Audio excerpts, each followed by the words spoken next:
Bai, ei.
Egun on guztioi.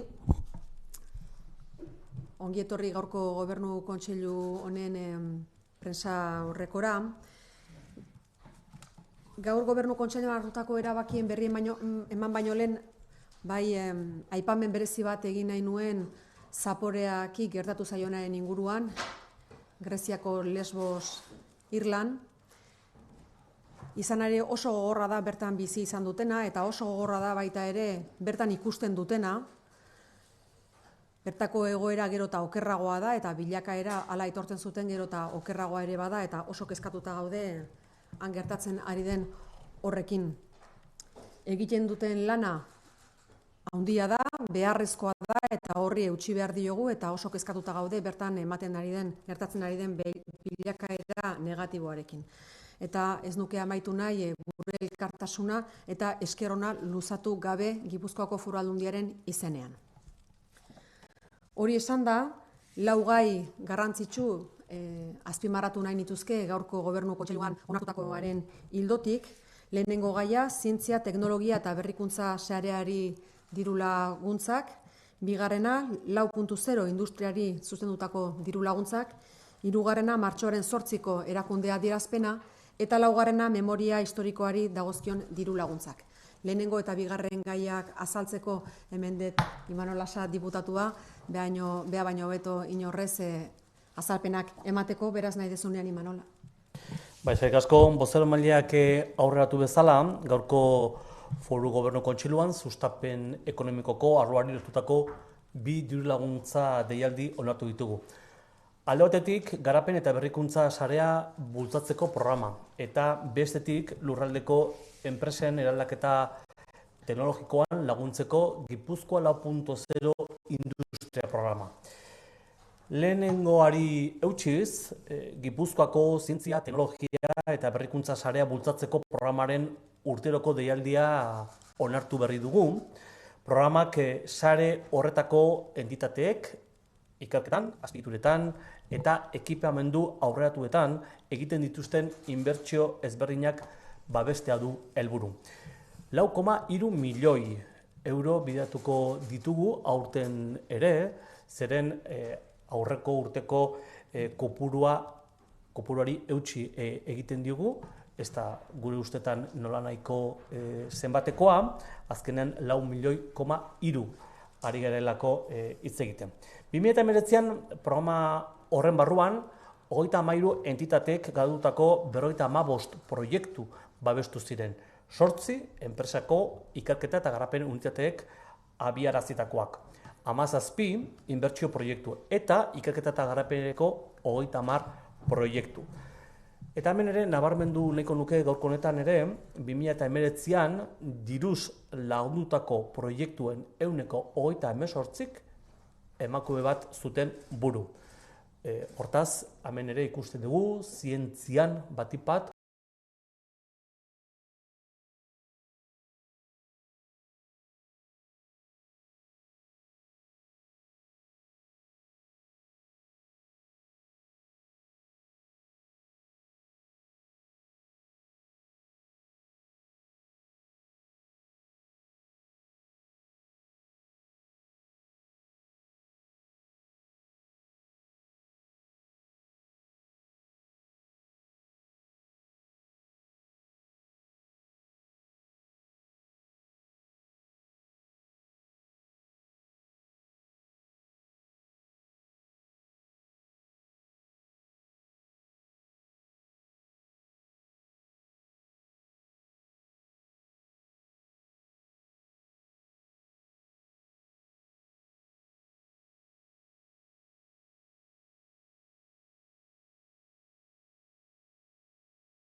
era berean, Kontseiluak ere oniritzia eman die Gipuzkoa 4.0 industria programaren oinarriei. Eta horren bidez, 1 milioi bat euro biratuko ditugu lurraldeko enpresetan eraldaketa kompetitiboa bultzatzeko. Batipat, berrikuntzaren, fabrikazio aurratuaren eta 4.0 teknologien bitartez. Babesa, eskaini nahi diegu, enpresa txiki eta ertainei bereziki. Eta hori da, oinarri hauetan jasotako helbururik nagusina. 2020ko deialdiaren berritasunean artean, ni bat azpimarratuko nuke, enpresen gutxieneko tamainaren baldintza kendu eginda mikroenpresei aukera emateko. Azken batean, gure helburua da, enpresa txikien gainaino iristea. Guk bakizute, beti nik azpimarratzen dugu, Gipuzkoako enpresen ehuna, Gipuzkoan batipat txikia dela, txikia eta ertaina dela. Eta gure diru laguntza guztiak ere, hoiei laguntzea dihoazte batipat. Nik esango nuke gainera, eta datu batzuk ematearren, joan den urtean, deialdi honek babesa eman ziela 20 proiekturi. Gipuzkoako 7 bailaretan izan zuten azkenen inpaktua. Eta hemen ere, esan barra daukat, Gipuzkoak asko daukala jokoan, bere industriaren digitalizazio prozesuan. Horren bestez, ezinbestekoa da, denon indarrak batzea, eraldaketa prozesua behar den moduan gauzatzeko. Digitalizazioa, robotizazioa, industria 4.0, dena gauza guzti horiek egingo dute gure enpresa lehiakorra. Decía, por tanto, y brevemente, el Consejo de Gobierno ha aprobado la convocatoria anual del programa de apoyo a la red guipuzcoana de ciencia, tecnología e innovación. Y el objetivo fundamental es el de apoyar el esfuerzo que realizan las entidades para desarrollar proyectos de I+D y para acometer inversiones en infraestructuras y equipamientos avanzados. En este 2020 se van a destinar más de 4 millones de euros al mismo. Y a través de este programa vamos a subvencionar 4 tipos de proyectos. Los liderados por unidades de I+D empresarial, realizados en colaboración con otros centros, los de creación de nuevas unidades de I+D empresariales, los de inversión en equipamiento e infraestructuras avanzadas y, desde luego, todas aquellas estrategias o iniciativas que sean prioritarias y que estratégicamente estén identificadas con la estrategia RIS3 de Euskadi. Por tanto, estoy hablando de las áreas ligadas a las biociencias salud, a la fabricación avanzada y a las nuevas energías. En el 2019 se concedieron ayudas para realizar 55 proyectos de 33 entidades y en temas muy diversos, y me gustaría por lo menos destacar en este sentido 2 datos. El 38% de los proyectos subvencionados en el 2019 han estado dirigidos por mujeres. Por tanto, es un dato que nos alegra enormemente, porque entre todos estamos haciendo un esfuerzo titánico por que la presencia de la mujer en el mundo científico, en el mundo de las ciencias, sea mayor. Y bueno, pues este dato también, digamos que lo que nos indica es que vamos por el buen camino. En cuanto a los proyectos de I+D, preferentemente en áreas del RIS, más del 40% abordan temas relacionados con las biociencias salud, que aquí también, pues yo creo que Guipúzcoa tiene un buen ecosistema, tiene un icono ligado a las biociencias, especialmente en el parque de Miramón, que está haciendo que Guipúzcoa en este sector, en el sector de las biociencias, pues sea desde luego una referencia, y que en estos momentos todo lo ligado a las biociencias salud en Miramón sea también una referencia para la inversión, como estamos viendo últimamente. Guipúzcoa, por tanto, destaca por esa fortaleza de ese ecosistema ligado al I+D+I, con un amplio número de centros que trabajan en áreas de investigación diferentes. El territorio, Guipúzcoa, está por encima de la media europea en gasto ligado a la investigación y desarrollo respecto al PIB, y es vanguardia a nivel de todo Euskadi. Pero todavía estamos lejos de aquellos países con los que nos comparamos, como puede ser Alemania, Suecia o Japón. Aspiramos, por tanto, a mantener ese liderazgo, a compartir la estrategia RIS también en lo que son áreas de investigación. Y la investigación, el desarrollo del conocimiento avanzado y su aplicación en nuestras empresas y centros, entendemos que son elementos esenciales para reforzar nuestra competitividad, no solamente en las empresas, no solamente en los centros tecnológicos, sino también en el propio territorio. Y desde luego también es una manera de seguir fortaleciendo nuestro modelo socioeconómico y hacer frente a ese futuro. En cuanto a la industria 4.0, También en el Consejo de Gobierno hemos dado el visto bueno a las bases del programa Guipúzcoa Industria 4.0. Vamos a destinar más de 1 millón de euros para apoyar pues, toda la transformación competitiva de las empresas del territorio mediante la innovación, la fabricación avanzada y las tecnologías 4.0, dando soporte o acompañando especialmente en esa transformación a las pymes, a esas pequeñas empresas que son tan importantes en el territorio. Es un programa que se puso en marcha en el 2016 y las novedades implantadas para este 2020, pues yo entre ellas destacaría desde luego el que se ha eliminado el tamaño mínimo de empresa para dar también paso a las microempresas, para que tengan también acceso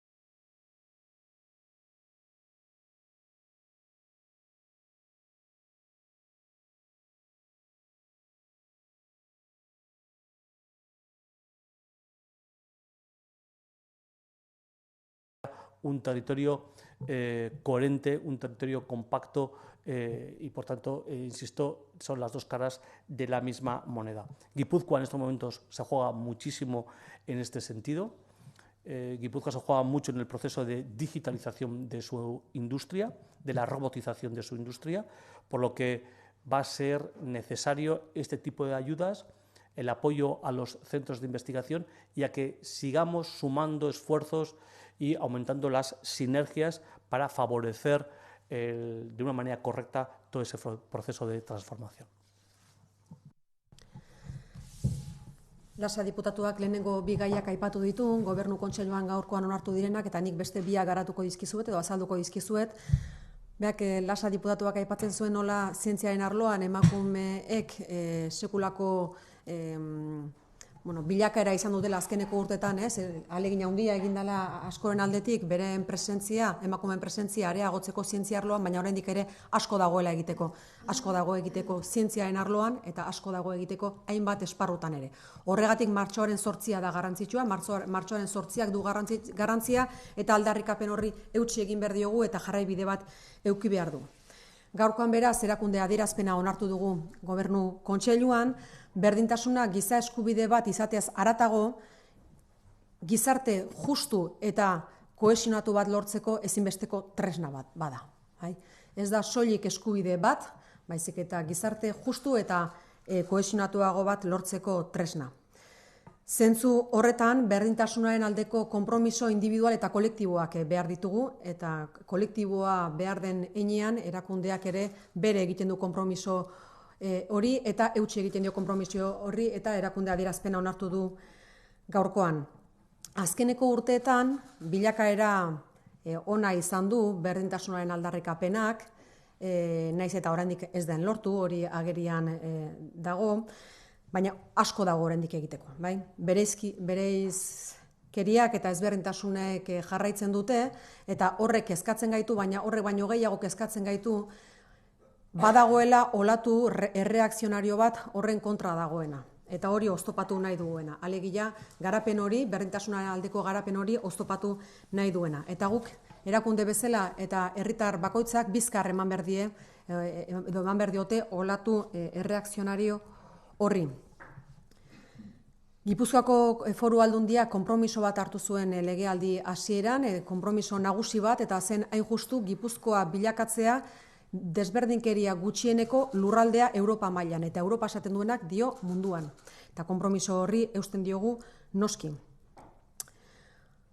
3 konpromiso nagusia aipatu nahi nituzke gaurkoan, erakundeak bere egiten dituenak. Alde batetik, aldaketa sozial eta kulturala ez gain, enpresa munduan ere aldaketa bat eman behar da, arrakala gainditu, aukera berdinak sortu gizon eta emakumezkoentzat, eta giza eskalako lehiakortasuna sustatzea. Lehiakortasuna ere horretara bideratzea, alegia giza eskalako lehiakortasunera. Bigarren konpromisoa, etxeko ardurak ia beti edo gehienetan emakumeon gain daude, eta horretan ere ardura partekatua sustatu beharra dago, eta Gipuzkoako Foru Aldundiak lanean dihardu esparru horretan ere hainbat enpresen eskutik eta hainbat eragileren eskutik. Eraldaketa horretan lagundu beharra daukagu, eta ardura partekatua sustatu, ezinbestean berdintasuna ere sustatzeko bide horretatik. Eta 3. konpromisoa, desberdintasunaren argazki okerrena, txarrena da indarkeria matxistak islatzen duena. Hori gaur egun ere ematen da noski, gertatzen da herri guztietan eta leku guztietan, eta erantzun sendoagoa eman behar diegu bai erakunde eta baita norbanako bakoitzak, gutako bakoitzak. Berdintasunaren aldeko konpromisoa eskatzen dugu beraz, hasieran nioen bezala, individual eta kolektiboa. Martxoaren 8an egiten zaizkigun eskariak entzungo ditugu eta aintzat hartuko ditugu, eta aldi berean herritarrak gonbidatzen ditugu egingo diren ekitaldietan parte hartzeko. Aldarrikapen horrekin bat egiteko, berdintasunaren aldeko aldarrikapenarekin bat egiteko. Por lo tanto, decía que la igualdad es un derecho humano fundamental y más allá de eso es la herramienta necesaria para conseguir una sociedad más justa y cohesionada. Por lo tanto, requiere de un compromiso individual y colectivo para conseguir la igualdad, y la Diputación Foral de Guipúzcoa tiene asumido ese compromiso, puesto que su reto fundamental es conseguir que Guipúzcoa sea el territorio con menos diferencias en Europa, y por supuesto una de las diferencias es precisamente el de la igualdad. La Diputación Foral de Guipúzcoa, por lo tanto, asume este compromiso en todos sus ámbitos de actuación. Y hacemos un llamamiento a la ciudadanía para que participe en todos los movimientos que se vayan a realizar o que se vayan a llevar a cabo el 8 de marzo. Laugarren gaia, gaurko diputatuen gobernu kontseiluan onartu dena, memoria historikoarekin zerikusia du honek. Diru laguntzak bideratuko ditugu aurten ere, 140.000 euro bideratuko dira, 70.000 euro udaletara zuzenduak eta beste 70.000 euro elkarteetara zuzenduak. Egia, erreparazioa eta justizia ezinbestekoak dira iraganean gertatutakoak berriro ez gertatzeko, eta hori sustatu alizateko edo hori gauzatu alizateko ezagutza ezinbestekoa da. Ezagutza eta noski horren ezagutza zabaltzea. Hainbat proiektu lagundu genituen diruz 2019an, eta horietako batzuk azpimarratu nahi nituzke, udalei zuzenduta 16 proiektu onartu ziran, 70.000 euro izan zian orotara, 4.000 euro gutxi gora bera proiektu bakoitzeko, eta aipatzearren 3, Elgoibarreko udalari eman zitzaion diru laguntza bat, 1936 urtean fusilamendua gertatu ziren zenbait zentral elektrikoetan, eta horien inguruan ikerketa bat sustatu da, eta hori diruz lagundu dugu. Donostian ere memoria historikoaren ibilbidea lagundu dugu diruz, eta Zizurkil, Larraul, Aduna eta Asteasu inguruan Saseta defentsa lerroaren gazte auzolandegien inguruko azterketa bat. Horiek lagundu ditugu diruz udalek eskatuta, baina elkartek ere beste 17 proiektu eskatu zituzten, eta horiek diruz lagundu genituen 2019 urtean, besteak beste emakume frankismo garaian jasantzuten errepresioa, horren inguruko azterketa bat, 1930ko hamarkadan 16 idazle gipuzkoarren lana, eta borroka antifrankistaren ahotsen bilduma bat. Besteak beste, SOS Arrazakeria, Intxorta 1937, Manuel Arramendi Kulturbazkunak eskatutako diru laguntzak izan dira, eta horiek finantzatu genituen 2019an. Interesa handiko lanak dira haue guztiak, eta beraz, aurtengoan ere 2020an gaur onartu dugun erabakiarekin beste 140.000 euro bideratuko ditugu memoria historikoa lantzeko, aztertzeko eta ezagutarazteko. Por lo tanto, la cuarta decisión que hemos adoptado en el Consejo de Gobierno de hoy tiene que ver con la memoria histórica, con las ayudas que hemos destinado para ayuntamientos y para asociaciones que trabajan en memoria, reparación y justicia, puesto que es fundamental para que no se vuelvan a producir hechos del pasado, y por lo tanto ayudas para la investigación y conocimiento en estos ámbitos. Hortik aurrera, galderaren bat izango bazenute, gai hauei lotuta edo bestelakoei lotuta berantzuteko prest.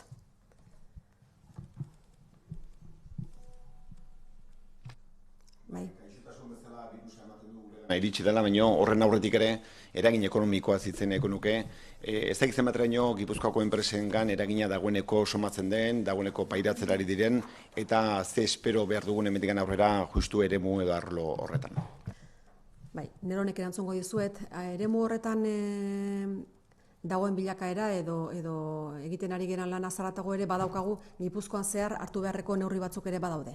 Nik esan nahi nukena da Gipuzkoako Foru Aldundia koordinazioan dagola, etengabeko koordinazioan osasun publikoarekin, Eusko Jaurlaritzarekin, beraiena baita ardura hori. Osasun publikoarekin harremanetan beraz, diputatu nagusiak atzo bertan Murga sailburuarekin ere hitz egin zuen eta koordinatuta gaude diputatu guztiok bakoitza bere esparruan. Hor esan nahi nukena da, lasaitasuna helarazi nahi nieke herritarrei, momentu honetan prebentzio fase batean gaude eta prebentzio horretan lan egingo dugu. Hortik haratago, ez gera soilik horretan geldituko, alegia kasuren bat gehiago emango balitzake edo bestelako beharren bat ikusiko balitzake, guk protokoloak martxan jarriko ditugu eta horietan ari gera lanean. Erakunde bezala badegu kolektibo sensible bat eta da pertsona helduak, alor horretan gizarte politikako departamentua lanean ari da, eta gaur bertan egoitzekin eta eguneko zentroekin bilera bat du, lehenengo 12etan eta jarraian ordu batetan bestea, ikusteko zenolako prebentzio neurriak hartu behar diran, eta kasuan behar balitz protokoloak ere abian jartzeko. Nik hor eskaera bat luzatu nahi nuke, gizarte zerbitzuei dagokienez, prebentzioaz hitz egiten ari gera, beraz, eskatu nahi nieke egoitzetara juten diren lagunei, kasuan sintomaren bat izango balute mesedez ez bertaratzeko. Kolektibo sensible bat delako. Prebentzio neurri bada eta hartu beharrekoa. Prebentzio fasean gaude, berriro diot, eta horri eutxiko diogu, eta gu lanean gaude protokoloak ezartzeko gainontzeko esparruetan baldin eta behar baldin badira. Baina beti osasun publikoaren jarraibideak jarraituz. Eta hor gogoan izan dezazuen, orain arte esandakoa da, eskuak maiz garbitu behar direla. Haratago ekonomiari dagokionez, Lasa diputatua etengabeko harremanetan dago ekonomiako sektorearekin. Enpresatan kezka egon badago, baina ekoizpenik ez da gelditu. Orain datu bilketan gaude, eta harreman estu horrek jarraituko du, eta bilerak izaten jarraituko du Lasa diputatuak. Baina, berriro diot, kezka egon badago, ekoizpenik ez da gelditu, haiekin harremanetan gaude. Bai. En relación al coronavirus, como institución estamos en contacto permanente con Salud Pública del Gobierno vasco. El diputado general estuvo ayer en contacto con la consejera de Salud y todas las diputadas estamos en contacto con los consejeros y consejeras correspondientes. En ese sentido, nosotros lo que vamos a hacer es continuar lo que nos pida Salud Pública, es decir, ha indicado una serie de medidas que tenemos que adoptar. La principal de ellas es la prevención, es decir, que nos lavemos las manos de manera habitual y constante, es la medida de prevención principal, y a partir de ahí nosotros tenemos un colectivo especial, un colectivo sensible, que es el colectivo de las personas mayores. Tenemos centros residenciales y centros de día donde evidentemente hay muchas personas mayores y por lo tanto la diputada de Política Social hoy mismo tiene una reunión con residencias a las 12 del mediodía y con centros de día a la 1 de la tarde para precisamente poner en marcha estas medidas de prevención y sobre todo también en caso de que se tuviera que articular un protocolo de actuación diferente por una evolución de la enfermedad o del virus, para poner en marcha protocolos de actuación en su caso. En este sentido, nosotros lo que queremos trasladar como institución es que la medida fundamental de prevención es lavarse las manos de manera habitual y constante, y por otra parte sí pedimos a la ciudadanía que en caso de que vaya a acercarse a una residencia de ancianos, a un centro de día para hacer alguna visita, si tuviera algún síntoma, por favor que no se acerque, puesto que estamos hablando de un colectivo sensible. Es una medida básica que debemos adoptar y la que tenemos que trasladar a la ciudadanía. A partir de ahí, insisto, estamos en una fase de prevención, por lo tanto, tranquilidad, sigamos lo que nos diga Salud Pública. Y en cuanto a la economía, os comentaba que el diputado Imanol Lasa está en permanente contacto con las empresas, con entidades de este sector. En principio hay preocupación, pero no se ha parado la producción en ningún caso. Vamos a seguir recabando información, vamos a seguir constantemente en contacto con las empresas del territorio y con las entidades que las representan para ver cuál es la evolución, pero insisto, preocupación sí, pero producción no paralizada de momento. Besterik. En el caso de las residencias de ancianos, en esa reunión que va a mantener la diputada de Política Social, ¿qué consejos o qué es lo que les va a trasladar exactamente, aparte de esas medidas de evitar visitas? Bueno, esas son medidas básicas, insisto, las medidas básicas que debemos adoptar en todos y cada uno de nosotros, que es lavarse las manos y evitar las visitas de personas que puedan tener síntomas, ¿vale?, que puedan ser del coronavirus o no, pero evitar, en caso de que alguien tenga síntomas, que por favor que no se acerque. Aparte de eso, evidentemente, tiene que establecer protocolos de actuación para el caso de que haya una evolución negativa del virus. Tenemos que estar preparados para eso y, por lo tanto, nos adelantamos a una situación en la que no estamos, insisto, estamos en una fase de prevención, pero tenemos que prepararnos con protocolos de actuación, en su caso, para activarlos en caso de que haya una evolución negativa de la enfermedad. Sí, pero preguntaba en concreto qué les iba a trasladar a la residencia, si iban a hacer alguna medida especial. Bueno, pues sí, insisto, primero, pedir a la ciudadanía que no se acerque en caso de que haya síntomas y, segundo, confeccionar los protocolos de actuación en su caso, si se da el caso. Los protocolos se tienen que trabajar, evidentemente, con cada centro residencial, ver qué mecanismos se deben de activar. Evidentemente, ahí también habrá que ver las personas responsables que se tengan que identificar en cada caso para que tengan que actuar pues, si se diera la voz de alarma, pero, insisto, no estamos en esa fase. Estamos en una fase de prevención y lo que tenemos que confeccionar son protocolos de actuación para activarlos en su caso. Tenemos que estar preparados y es lo que se va a trabajar. Un protocolo de actuación contempla todos los ámbitos en los que hay que trabajar en caso de que eso se dé, pero, insisto, no estamos en esa fase, pero tenemos que prevenir y prepararnos, evidentemente. Por eso esa interlocución directa con los centros residenciales y centros de día. Nafarroako komunikabide batean esaten dute gipuzkoarrek reziklatzeko botatzen dugun erropa nonbait horre pilatu egiten dela, ez dela berrez erabiltzen, eta salaketa bat jarri du elkarte batek Ziordiako kasua da, ez dakit ezagutzen duzuen, eta ez zuen erakundeak zer ikusirik baduen honetan. Gaur goizean izan dugu honen berri eta aztertzen ari gera. Hortik haratago ez daukat besterik esateko, horren egunkarien bitartez izan dugu honen berri eta aztertuko dugu. Ez dut uste ohiko kontu badani, baizik eta gauza puntual bat, baina berriro diot, azterketa fase batean gaude. Ez daukagu beste informaziorik emateko. Besterik? Ez? Eskerrik asko guztioi.